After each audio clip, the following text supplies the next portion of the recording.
नमस्कार मित्रों, मैं श्वेता मिश्रा एक बार फिर आप सभी का बहुत बहुत स्वागत करती हूँ। मित्रों, आज इस वीडियो में हम चर्चा करने जा रहे हैं कि आने वाला साल 2023 वृष लग्न के जातकों के लिए कैसा रहेगा।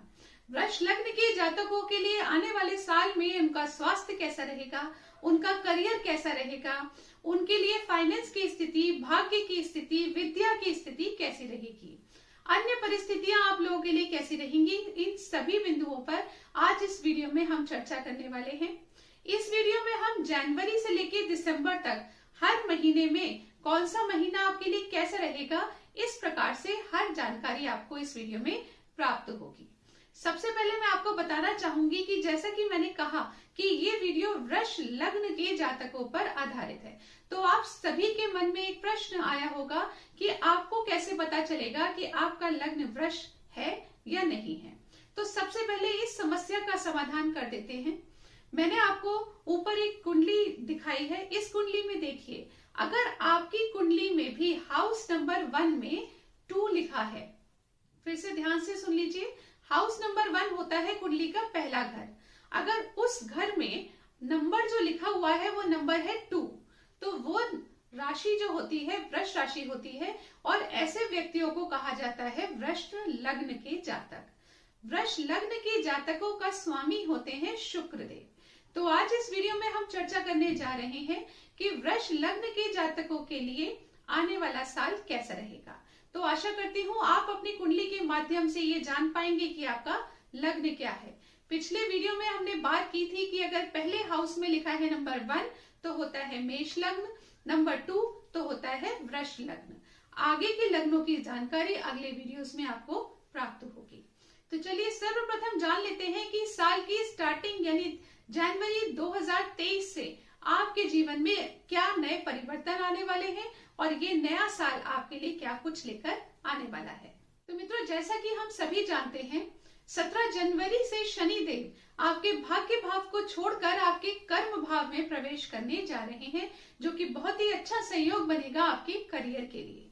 यानी ये राशि परिवर्तन शनि देव का 2023 में वृष लग्न के जातकों के लिए उनके करियर में एक अपार सफलता लेकर आ रहा है। वहीं दूसरी तरफ आपके लिए भौतिक सुख सुविधाओं का योग बना रहा है। अब आप पूछेंगे कि किस प्रकार की भौतिक सुख सुविधाएं हो सकती हैं। तो मित्रों, घर खरीद सकते हैं, वाहन खरीद सकते हैं, घर का कोई भी अन्य सुख सुविधा का साधन आप लोग खरीद सकते हैं। प्रॉपर्टी से संबंधित कोई भी डिसीजन, खरीद या बेच, दोनों ही डिसीजन आप ले सकते हैं, वो आपके फेवर में ही जाएगी। तो आपके करियर के लिए, आपके भौतिक सुख सुविधाओं के लिए, आपके जीवन साथी के लिए ये समय रहेगा बहुत ही खास। तो अब आगे बढ़ के हम जान लेते हैं कि और क्या होने वाला है आपके साथ 2023 में। तो मित्रों, देवगुरु बृहस्पति आपके 12वें भाव में प्रवेश करेंगे। तो आपको जो जातक जॉब करते हैं उनको खास तौर से जॉब में कोई रिस्क नहीं लेना है 2023 में। जहां एक तरफ शनि देव आपका करियर संभाल रहे हैं, वहीं दूसरी तरफ गुरुदेव आपका करियर डिस्टर्ब भी कर सकते हैं। तो अगर आप अपने करियर में, अपनी जॉब में खास तौर से कोई रिस्क वाला काम नहीं करते, अननेसेसरी जॉब को चेंज करने की नहीं सोचते, जिस जगह है आप वहीं पर अच्छे प्रकार से कार्य करते रहे, तो शनि देव आपके जॉब में बहुत सपोर्ट करेंगे। और जो जातक बिजनेस करते हैं उनके लिए तो खास तौर से ये साल बहुत ही बेहतरीन रहने वाला है। तो मित्रों, जहां शनि देव आपके जनवरी में करियर भाव में आ जाएंगे, वहीं जनवरी में आपके लग्नेश यानी शुक्र देव भी आपके भाग्य भाव में प्रवेश कर जाएंगे। तो साल का स्टार्टिंग ही, साल का प्रारंभ ही आपके लिए बेहद खास रहने वाला है, क्योंकि जहां शनि देव आपके करियर में सपोर्ट कर रहे हैं, वहीं शुक्र देव आपको भाग्य का सपोर्ट दिला रहे हैं। यानी आपके करियर में, आपके कर्मों में, आपके डिसीजंस में आपके शुक्र देव यानी आपके लग्नेश, जो कि आपके सीएम होते हैं, वो आपके कार्यों में आपको भाग्य का साथ निश्चित तौर पर दिलाएंगे। तो ये बहुत ही अद्भुत संयोग बनने वाला है वृष लग्न के जातकों के लिए जनवरी के महीने में। तो अब बात करें फरवरी के महीने की, तो फरवरी के महीने में आपके लग्नेश आपके करियर भाव में ही आ जाएंगे। तो ये महीना पूरे साल में आपके लिए सबसे खास रहेगा, जब शनि देव भी आपके करियर भाव में है, वहीं आपके लग्नेश भी आपके करियर भाव में है। तो आप ये समझ लीजिए कि आपके प्रोफेशन के लिए ये समय सबसे अच्छा रहेगा। तो मित्रों, मार्च का महीना भी आपके लिए शानदार रहेगा, परंतु यदि आपको कोई बड़े डिसीजंस लेने हैं तो मिड ऑफ मार्च तक ले लीजिए। मार्च एंड में जाकर पैसे का कोई इन्वेस्टमेंट मत कीजिए। मार्च एंड में जाकर आप कोई बड़े सौदे भी मत कीजिए। यदि आप बिजनेस में हैं तो कोई बड़ा ऑर्डर अगर आपको देना है तो मिड मार्च से पहले पहले कर लीजिए। उसके बाद मार्च एंड में ये कार्य नहीं कीजिए, क्योंकि उसमें आपको लॉस के चांसेस बन सकते हैं। परंतु मिड ऑफ मार्च तक आपकी आय में बढ़ोतरी होने के योग भी बनते हैं, आपकी मन की इच्छा पूर्ण होने के योग भी बनते हैं, बड़े भाई बहनों से भी सपोर्ट प्राप्त होगा। जो स्टूडेंट्स हैं वृष लग्न के, उनके लिए भी 15 मार्च तक का समय तो बहुत ही खास रहेगा, और आगे आने वाले समय की बात हम अभी कर लेंगे। तो इस प्रकार से जो स्टूडेंट्स इंटरव्यू की तैयारी कर रहे हैं, कंपटीशन की तैयारी कर रहे हैं, तो अक्सर ये कार्य जो है फरवरी मार्च में होते हैं। तो अगर आपका कोई इंटरव्यू उस टाइम पे पड़ता है तो निश्चित तौर पर आप उसे क्रैक कर ही लेंगे, आप उसे पास कर ही लेंगे। यदि आप किसी कंपटीशन का एग्जाम देने वाले हैं इस समय में, तो वो भी आपके लिए बहुत अच्छा रिजल्ट लेकर आएगा। तो इस प्रकार से मिड मार्च तक आप बहुत अच्छे डिसीजन ले सकते हैं। मार्च एंड में आपको केयरफुल रहने की जरूरत रहेगी। अब आगे बढ़ के जान लेते हैं कि अप्रैल के महीने में ऐसा क्या खास है वृष लग्न के जातकों के लिए साल 2023 में। तो मित्रों, अप्रैल के महीने में आपके लग्नेश जब आपके लग्न में विराजमान होंगे, ये आपके लिए बना देंगे सबसे सुंदर संयोग। ये वो समय रहेगा जब आप सबसे अच्छे निर्णय लेंगे पूरे साल के। इसके अलावा अपने जीवन साथी के साथ भी आपके बहुत मधुर संबंध बनेंगे। यदि आप पार्टनरशिप में कार्य करते हैं उसके लिए ये समय सबसे बेहतरीन रहेगा, यानी आप बहुत अच्छा कार्य करेंगे अपने पार्टनर के साथ मिलकर अपने बिजनेस में। इसके साथ ही आप बहुत खुशनुमा महसूस करेंगे, आपका मन बड़ा प्रसन्न रहेगा, चारों तरफ बड़ी पॉजिटिव वाइब्रेशंस आपके साथ रहेंगी, एनर्जेटिक फील करेंगे, बहुत क्रिएटिव रहेंगे, काफी अच्छे आइडियाज आपको आएंगे।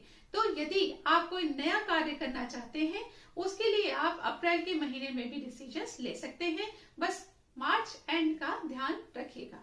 अब आगे बढ़ के जान लेते हैं कि मई के महीने में क्या आपको मिलने वाला है। तो मित्रों, मई के महीने में जो आपने डिसीजन अभी तक लिए हैं उसके अच्छे फल आपको मई के महीने में प्राप्त होंगे। धन से संबंधित अच्छे रिजल्ट्स आपके सामने आएंगे।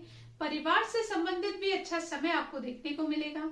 इसके साथ ही आपके कार्यों में यदि कोई छोटी छोटी रुकावटें आ रही थी, वो रुकावटें भी समाप्त होंगी। अगर आपको कहीं किसी भी तरीके की टेंशन, डिप्रेशन जैसी स्थिति बनी हुई थी, वो भी समाप्त होगी और आप तेजी से अपने जीवन में आगे बढ़ते हुए नजर आएंगे। धन, संपत्ति, पैसा, इस प्रकार की कोई भी परेशानी आपको अपने जीवन में मई के महीने तक देखने को नहीं मिलेगी। अब आगे बढ़ के जान लेते हैं जून के महीने में क्या होने वाला है। तो मित्रों, जून के महीने में भी आपके लिए फेवरेबल कंडीशंस बनेंगी, परंतु जून में आपकी भागा दौड़ी बढ़ जाएगी। पिछले महीनों में जो आपका कार्य बहुत आसानी से हो रहा था, इस महीने में थोड़ा भागा दौड़ी करके आधा एफर्ट्स लगा के आपके कार्य बनेंगे। चाहे आप हाउसवाइफ्स हैं या वर्किंग लेडीज हैं या आप मेल्स हैं, आप किसी भी प्रोफेशन में हैं, यहाँ आपके कार्य क्षेत्र में आपको अधिक मेहनत करने की आवश्यकता रहेगी। अधिक मेहनत के बाद आपको भाग्य का साथ मिलेगा, तो यहाँ पर भी घबराने की आवश्यकता नहीं है। ये समय भी आपके लिए फेवरेबल है, परंतु ऑफ कोर्स आपको मेहनत ज्यादा करनी पड़ेगी। अब आगे बढ़ के जान लेते हैं जुलाई के महीने में। तो के महीने में शुक्रदेव, जो कि सुखों के कारक होते हैं, वो स्वयं भौतिक सुखों के भाव में प्रवेश करेंगे।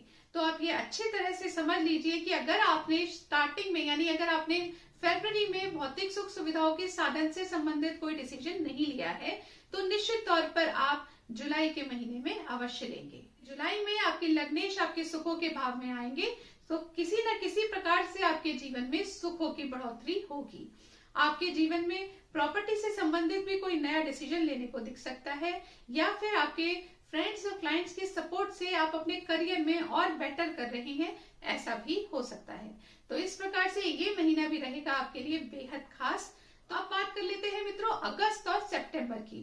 तो एक बार फिर अगस्त और सितंबर में भी आपकी भागादौड़ी बढ़ेगी, कार्य क्षेत्र में मेहनत बढ़ेगी, परंतु फिर वहां भी घबराने की आवश्यकता नहीं है, क्योंकि आपको उसके बहुत ही अच्छे परिणाम प्राप्त होंगे। और जो मेहनत आप अगस्त सितंबर में कर लेंगे उसके बड़े ही अच्छे रिजल्ट्स आपको अक्टूबर में देखने को मिलेंगे।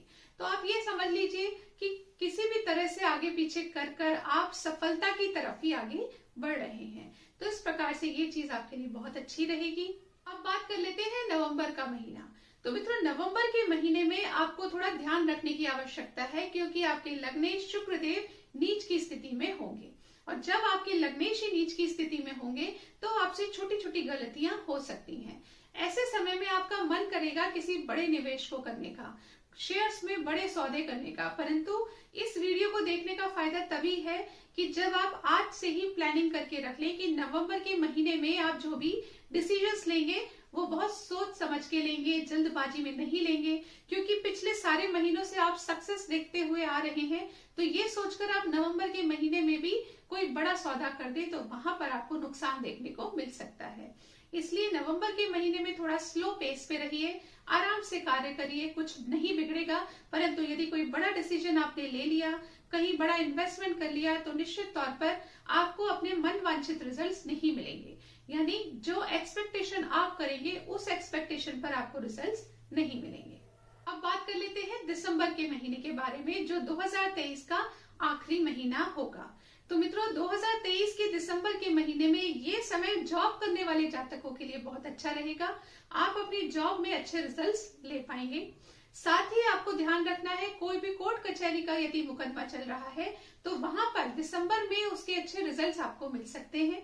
यदि कोई लोन की स्थिति बन रही है तो उसके लिए भी फेवरेबल महीना रहेगा दिसंबर का महीना। परंतु आपको एक चीज का ध्यान अवश्य रखना है, अक्टूबर के महीने से दिसंबर तक आपको अपनी सेहत का पूर्ण रूप से ख्याल रखना है। परंतु मित्रों, एक बात मैं आप सभी से कहना चाहूंगी कि 30 अक्टूबर तक, यानी पूरे साल जनवरी से 30 अक्टूबर तक आप लोगों को अपनी सेहत का पूर्ण रूप से ख्याल रखना है। जैसा कि आपने अभी तक इस वीडियो में जाना कि हर महीना आपके लिए कोई नई उपलब्धि लेकर आ रहा है। हर महीने में आपको या तो सक्सेस मिल रही है, या धन की प्राप्ति हो रही है, या फिर कुछ ना कुछ करियर में बेटरमेंट, परिवार में बेटरमेंट, जीवन साथी के साथ, संतान के साथ, हर तरफ से आपको कोई ना कोई खुशखबरी मिल रही है। परंतु इसके साथ साथ ही एक चीज और ध्यान रखनी है कि आपको अपनी सेहत का पूर्ण रूप से ख्याल रखना है। यदि आपने सेहत में लापरवाही की तो आपको खराब रिजल्ट्स देखने को मिल सकते हैं, सेहत से संबंधित उतार चढ़ाव देखने को मिल सकते हैं। और एक बात का आप और समझ सकते हैं कि आप अपने कर्म क्षेत्र में तभी अच्छे प्रकार से कार्य कर पाएंगे जब आपकी सेहत ठीक रहेगी।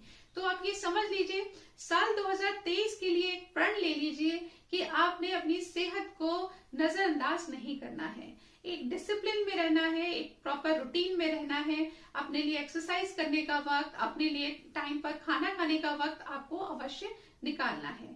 तो इन सब चीजों का ध्यान रखिए। अगर आपने अपने को डिसिप्लिन कर लिया तो निश्चित तौर पर इस साल में, आने वाले साल में आपको बहुत ही अच्छी सक्सेस देखने को मिलेगी। अब इस वीडियो में हमने जनवरी से दिसंबर तक सभी जानकारी को प्राप्त कर लिया है। अब जान लेते हैं कि ऐसे कौन से उपाय हैं जो हमें साल 2023 में पूरे साल करने चाहिए, ताकि अगले साल के अच्छे बेनिफिट्स हमें मिल सके और जो हमारे मार्ग में रुकावटें आ रही हैं वो कम से कम हो जाएं, साथ ही साथ हमारी हेल्थ भी अच्छी बनी रहे। तो उसके लिए सबसे पहला उपाय है, शुक्रदेव की आराधना कीजिए, अपने लग्नेश की आराधना कीजिए। इसके लिए आप शुक्र के मंत्र का जाप भी कर सकते हैं, साथ साथ दुर्गा चालीसा का पाठ भी कर सकते हैं। तो आप इस चीज को अवश्य कीजिए। तो उपाय नंबर 2 आपको करना है, राहु के मंत्रों का जाप, साथ में केतु के मंत्रों का जाप। ये आपकी सेहत के लिए बहुत अच्छा रहेगा, साथ ही आपके जीवन में होने वाले लॉस को भी बचाएगा। जॉब करने वाले जातकों के लिए भी ये मंत्र बहुत अच्छे रहेंगे। तो राहु का मंत्र है ओम रांग राहवे नमः, साथ ही केतु का मंत्र है ओम केम केतवे नमः। यदि आप इन दोनों मंत्र का जाप करते हैं तो ये समय आपके लिए बहुत अच्छा रहेगा। इसके अलावा आपको हनुमान चालीसा का पाठ भी नित्य प्रतिदिन करना चाहिए, और यदि आप रोज नहीं कर सकते तो कम से कम मंगलवार के दिन अवश्य कीजिए। यदि आपने ये उपाय किए तो निश्चित तौर पर आप देखेंगे कि आपका साल 2023 रहेगा बेहद शानदार। आशा करती हूँ ये जानकारी आपको पसंद आई होगी। यदि पसंद आए तो इस वीडियो को लाइक कर दीजिए, शेयर कर दीजिए और इस पेज को फॉलो कर दीजिए। अगले वीडियो में आपसे फिर मुलाकात होगी। जाने से पहले आने वाले नए साल की ढेर सारी शुभकामनाएं आप सभी को देना चाहती हूँ। अगले वीडियो में आपसे फिर मुलाकात होगी, तब तक के लिए नमस्कार।